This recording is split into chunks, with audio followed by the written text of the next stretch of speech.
අයිබෝන් අද මේ මාබෝ හදිසිය මේ වගේ ආමන්ත්‍රණයන් සිදුවේ වර්තමානයේ තියෙන විශේෂ කරුණක් පිළිබඳව මගේ අත්දැකීම් කිහිපයක් ඔබ සමග බෙදා හදා ගැනීමට.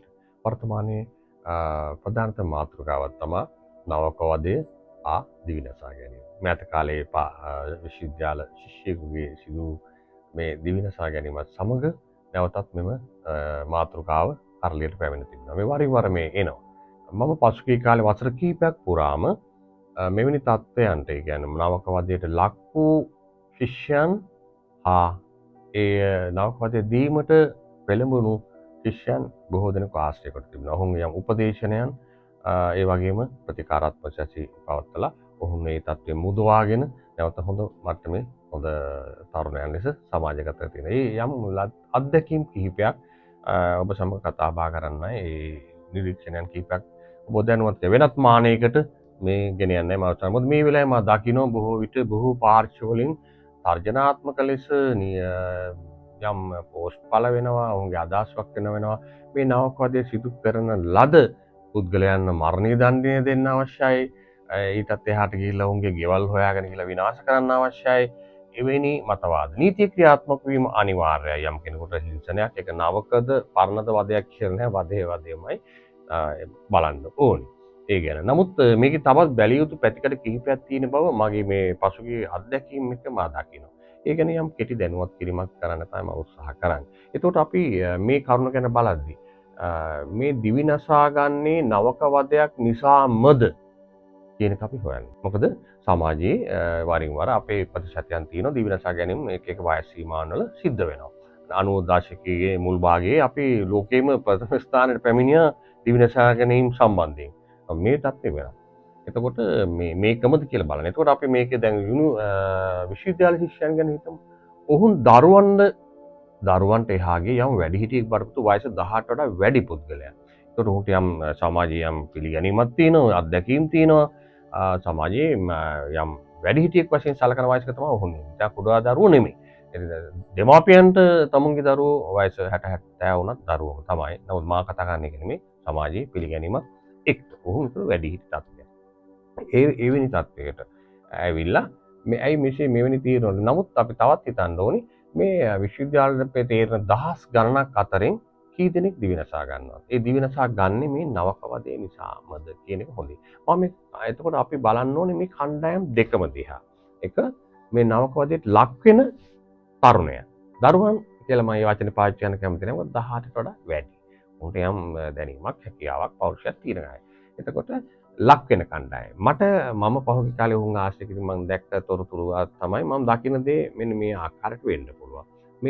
මේ එන දරුවන් සමහර විටක උගත්කමින් ඉතාම ඉහළ වෙන්න පුළුවන්. නමුත් ඔහු පාසලේදී වෙනත් ක්‍රියාකාරකමක් සම්බන්ධ වෙලා නැහැ. නිවසේදී තමුන්ගේ නිවසේ වැඩපළවලට සම්බන්ධ නැහැ. තමුන්ගේ කාමරය අස්පස් කරගන්න, වැසිකිළියක් සෝදා පවිත්‍ර කරගන්න කිසිදු පුහුණුවක් එහෙම නැති ළමයි. නමුත් ඔය ඉගෙනීමෙන් සෑහෙන හොඳට තියෙනවා. අනිත් එක කණ්ඩායම් හැඟීමක් නැහැ. ක්‍රීඩාවන් කරලා නැහැ. යහළුවන් ඊටාම අවමයි. තෝරාගත් පිරිසක් පමණයි ආශ්‍රය කරන්නේ. ඔහු ඉගෙනීම පමණක් ඉන්නවා. ඒ වගේම අර මල් වගේ හදපු ළමයි වෙන්න පුළුවන්. ඒ වගේමයි තවත් තියෙන කොටසක් අපි හඳුනා ගන්න අවශ්‍යයි. යම් පෞරුෂ දුර්වලතාවයන් තියෙන දරුවෝ ඉන්නවා. ඒ කුඩා කාලේ ඉඳලම මේව හඳුනා ගන්න පුළුවන්. ඒකම දේ හඳුනා ගන්නේ නැහැ. හඳුනා ගැනීම උනන්දු වෙන්නේ නැහැ. දෙමාපියන් උනත් හඳුනා ගත්තත් ඒක වැඩි ප්‍රසිද්ධ කරන්න කැමති නැහැ. එතකොට පෞරුෂ දුර්වලතාවයන් තියෙන අය ඉන්නවා. මානසික අක්‍රමතාවයන් ඉන්න දරුවෝ ඉන්නවා. යම් ගැටලු මානසික පොඩි ගැටලු තියෙන කට්ටිය ඉන්නවා. මේවා පිට වෙන්නේ යම් වයසකට ආවට පස්සේ. ඒ වගේ අභියෝග වලට මුහුණ නොදුන් පෞරුෂ දුර්වල දරුවෝ ඉන්නවා. තවත් එහාට ගියොත් මානසික රෝග තියෙන දරුවෝ ඉන්නවා. යම් අපි සමාජයේ පිළිගත්ත මානසික රෝග තියෙනවා. ඒවා බරපතල ලෙස ඉදිරියේදී කඩා වැටෙනවා. මේ මතුවෙන්නේ ඇත්තටම තමගේ නව යොවුන්න් එක්ක නව යොවුන් වියත් එක්ක ඒක මේ වගේ විශ්වවිද්‍යාලයකට වගේ ආවට පස්සේ වෙනත් පරිසරයක් පාසල යනකම් ගෙදර ගිහිල්ලා එනවා වගේ නෙමෙයි. එතකොට මේවා මතුවෙන්න පුළුවන්. ඒතකොට ඒවත් බලපාන්න පුළුවන් මේ දිවිනසා ගැනීම සඳහා. නවකදයක් බලපාන්න. නවකදයේ දෙන දෙයක් තීව්‍ර ලෙස දැනෙන්න පුළුවන් මේ හේතු සාධක නිසා. ඒ වගේම මේ වර්තමානයේ වන විට මද්ද්‍රව්‍ය වලට බැහැ වූ දරුවෝ ඉන්න පුළුවන්. දරුවෝ කියන්නේ තරුණයන් ඉන්න තරුණයන් දෙකොට්ටාශෙම ඉන්න පුළුවන්. ඒකත් හේතුවක් වෙන්න පුළුවන්. ඒතකොට මේ නවකදේ ලක් වෙන අයකින් බලන්න ඕනි මෙන්න මේ තත්ත්වයන් තීන අය ඉන්නවද? ඒ මතද මේ තත්ත්වය තීව්‍ර වෙලා ඔහු දිවිනසා ගැනීමක් දක්වා යන්නේ. ඒ වගේමයි අපි බලන්න අවශ්‍යයි නවකවාදිය දෙනු ලබන මේ තරුණයන් හෝ තරුණියන් දෙකොට්ටාශෙම ඉන්න. මොකද මට ආපු අත්දැකීමක් මං කියන්නේ. ඔවුන්ගේත් මා දැකපු ප්‍රධානම දෙයක් තමයි ඔවුන්ගේත් යම් පෞරුෂ දුර්වලතාවයන් තියෙන දරුවෝ. ඒ වගේමයි සමාජයට වෛර කරන ලබන දරුවක් මේ තරුණයන් තරුණියන් ඉන්න. මොකද කුඩා කාලයේදී යම් අපයෝජනයට ලක් වෙලා සමාජයෙන් කොන් වෙලා ඈත් වෙලා සමාජයට වෛර කරන තත්ත්වයේ දරුවන්. ඒතකොට ඔවුන් බොහෝ විට මේ විශ්වවිද්‍යාලයට ඔවුන් ඉගෙනගෙන තියෙනවා. ඔවුන් ඉගෙන ගැනීම තම අරමුණ කරගත්ත දරුවෝ ඉන්නවා.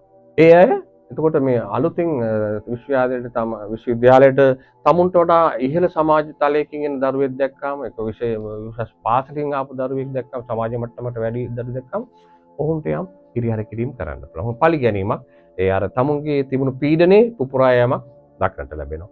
එහෙම දරුවොත් ඉන්නවා.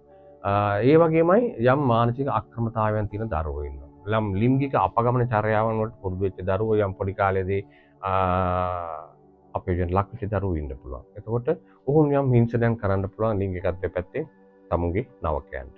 තවත් එහාට ගියාට පස්සේ අර උන්මාදයන් තියෙන දරුවෝ මේ ඔක්කොම මානසික තත්ත්වයන් තියෙන දරුවෝ. තව කෙනෙකුට හිරිහැර කරලා, ඔහුට තුවාල කරලා, පහර දීලා සතුටක් ලබන දරුවෝ ඉන්න පුළුවන්. ඒතර ඒ වගේමයි මානසික දරුණු මානසික පීඩාවන් තියෙන දරුවෝ ඉන්න පුළුවන්. හීනමානයේ තියෙන අය බොහෝ විට ඉන්නවා. මම කියු සමාජ කණ්ඩායමත් එක්ක. ඉතින් ඔවුන් නිතරම වීරත්වයක් මවා ගන්න උත්සාහ කරනවා මේ අලුත් එන නවකයන් සමග. එතකොට ඔහු තමයි පෙළඹෙන්නේ මේ වගේ අර මම කියපු කොට්ටාචට ඇත්තා තමයි මේ නවකවාදී දෙන්න පෙළඹෙන්නේ ඒ වගේ අය. බොහෝ විට තමුගේ නැති දෙයක් මවන්න පෙළ. තමුගේ දේශපාලන මතවාදයක් වුණත් තමුන්ට කතා බහ කරලා ඒක සම්ප්‍රේෂණය කරන්න බැරි නම් බලෙන් යම් පීඩනයක් එල්ල කළා මේ දෙන්න උත්සාහ කරනවා. ඒකට ඒ ඔහුගේ හීනමානයේ පෞරුෂයේ තියෙන දුර්වලතාවයෙන් නවකවාදී දෙන්න ලබන තරුණයන්ගේ හෝ තරුණියන්ගේ තියෙන දුරට. ඒ වගේමයි මානසික රෝග තියෙන දරුවෝ ඉන්නවා. දරුවෝ කියන්නේ තරුණයෝ. හරි? ඉන්නවා. ඊටත් එහාට ගියාට පස්සේ මේ කොට්ටාශෙත් ඉන්නවා මත්ද්‍රව්‍ය වලට ඇබ්බැහි වූ පුද්ගලයන්. ඒකට ඔවුන්ගේ විකෘති තත්ත්වයන් නැති වෙනවා. ඒ අනුව තමයි මේ සිදුවීම් සිදුවේ. ඒතකොට දරා ගැනීම මේ දෙකොට්ටාශයේම පෞරුෂ දුර්වලතාවයන් මේ තත්ත්වයන්ට බලපානවා. නවකද දෙන්නත් ඒ ලබා දෙන දේ ඒක දරා ගන්නත් ඒ අභියෝගය ජය ගන්නත් ඒකට මුහුණ දෙන්න අපහසුතාවයක් පෞරුෂ දුර්වලතාවය නිසා ඇති වෙනවා. සමහරවිට ඉතා කුඩා සරදමක් වෙන්න පුළුවන්. නමුත් අර ලක් වෙන පුද්ගලයා ඒකට සූදානම් නැත්නම් ඔහුගේ පෞරුෂය කුඩා කාලේ සිට දියුණු වෙලා නැත්නම් ඔහුට ඒක විශාල දෙයක් ලෙස දැනෙන්න පුළුවන්. ඔහුට යම් වැසිකිළියක් සෝදන්න කිව්වොත් මේ විශාල ප්‍රශ්නයක් තවුන් නොකළ යුතු දෙයක් ලෙස දැනෙන්න පුළුවන්. නමුත් සමබර තරුණයෙකුට තරුණියෙකුට එච්චරම් ඒක ලොකු ප්‍රශ්නයක් නෑ. මේ අනිත් මේ නාවකවාදය කියන්නේ කොහොම මානසික ශාරීරික පීඩනය නීතිමය පැත්තෙන් පමණක් නතර කරන්න බෑ. ඒක සමාජයේ විවිධ තලවල සිද්ධ වෙනවා. නිවස තුළ සිදු වෙන්න පුළුවන්, පාසල තුළ සිදු වෙන්න පුළුවන්, වැඩපළක තුළ, සන්නද්ධ හමුදාවන් තුළ අපි දකිනවා. ඕනෑම තැනක නවකෙක් ආවට පස්සේ යම් මේ තැනට අනුගත වෙනකන් යම් වැඩපොර වැඩ දෙන්න පුළුවන්, නැත්නම් වචන වලින් යම් සරදම් කරන්න පුළුවන්, ඔච්චම් කරන්න පුළුවන් කුඩා කාලේ වල දෙක බලන්න හැම තැනකම සිද්ධ වෙනවා. මේක විශ්වවිද්‍යාලේ පවුණ පොදු දෙයක් නෙමෙයි. අර ඉහළ යන්නේ අර වගේ පුද්ගලයන් නිසා.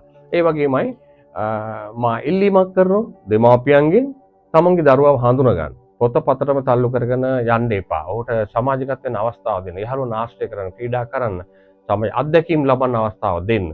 ගෙදරදොරේ වැඩපළවලට සම්බන්ධ කරගන්න. ඒ වගේමයි ගුරුවරුන්ගේ මායල සිට පහළතලගෙන ලදරු පාසලේ සිට පාසලින් ඉවත් වෙනසෙක් දරුවෝ හඳුනා ගන්න. මොන වගේ දරුවෝද මේ නිහඬද යහළුවෝ ඉන්නවද පීඩා කරනවද ඔහුගේ හැකියාවන් දුර්වලතාවයන් මේ කුඩා කාලේ ඉඳලා අඳුර ගන්න. ප්‍රේම අඳුරගත්තොත් දෙමාපියන් දැනුවත් කරලා පාසල මගින් හෝ සුදුසු උපදේශනයකට ප්‍රතිකාර යොමු කරන ඔහුගේ දුර්වලතාවයන් විවත් කරලා පෞරුෂය හොඳින් සකස් කරන්න පුළුවන්. පාසලෙන් එළියට එනකොට දරුවෙක් තරුණයෙක් බවට පත් වෙනකොට ඉන්න ඕනේ උගත්කමින් පමණක් නෙමෙයි පෞරුෂයෙන් හැකියාවන්ගෙන් යුක්ත පුද්ගලයෙක්. එතකොට මේ කරුණු කාරණා ටික ගැනත් හිතා බැලුවොත් ඉතාම වටිනවා. ඒ වගේමයි යම් ආයතනයකට අපි දන්නවා අපේ සන්නද්ධ හමුදාවන් වලට තවත් ආයතන වලට යම් කෙනෙක් බඳවා ගනිද්දී ඔහු ගැන වෛද්‍ය පරීක්ෂණ සිදු කරනවා. දැන් ශාරීරික පරීක්ෂණ පවරන්නේ තව ඒවට ඇතුල් කරන්න වෙනවා. මානසික තත්ත්වය පිළිබඳවත් ඒ පරීක්ෂණයක් සිදු කිරීම ඉතා වැදගත් වෙනවා.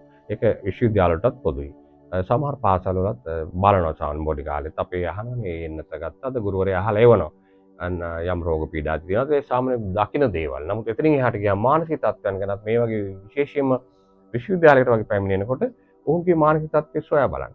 ඒක වෛද්‍ය පරීක්ෂණයක් සොයා බලන්න. මත්ද්‍රව්‍ය ගන්නවද කියලා බලන්න සොයා බලන්න. එතනින් එහාට පස්සේ තවත් පුළුවන් නම් බලන්න පුළුවන් ඔහුගේ පෞරුෂය කොහොමද, වටපිටාව කොහොමද කියලා. ඔවුන්ට යම් අඩුපාඩුවක් තියෙනවා නම් මේ තත්ත්වයන්ට ඇතුළත එනවත් එක්කම ඒ අඩුපාඩුව සඳහා උපදේශනය, මඟ පෙන්වීම, යම් ප්‍රතිකාර අවශ්‍ය කරන ප්‍රතිකාර සිදු කළොත් මෙවැනි තත්ත්වයන් ඇතිවීම වළක්වා ගන්න පුළුවන්. ඇති වුණාට පස්සේ ගත යුතු පියවරට වඩා ඇති වෙන්න තියෙන අවකාශයන් අවම කර ගැනීම තමයි ඊටම වැදගත් වෙන්නේ. ඉතින් මම මේ සියලු දේ ඔබට පැවසුවේ මා පසුගිය වසර ගණනාවක් පුරා මේ දරුවන් සහ තරුණයන් ගෙන් ලත් අත්දැකීම් මත. ඉතින් අපි බලමු ඉස්සරහට මේ දැනුවත් වීම මත මේ සියලු දෙනාම දැනුවත් වුණොතින් විශ්වවිද්‍යාල තුල වුණත් ලක් වෙන අයත් නව පදයේ දෙනු ලබන පුදුම මේ ගැන දැනුවත් වුණොත් ඔවුන්ගේ තත්ත්වය හඳුනාගත්තොත් මේවා මඟ හරහා ගැනීම ඉතාම පහසුයි. බොහොම ස්තුතියි.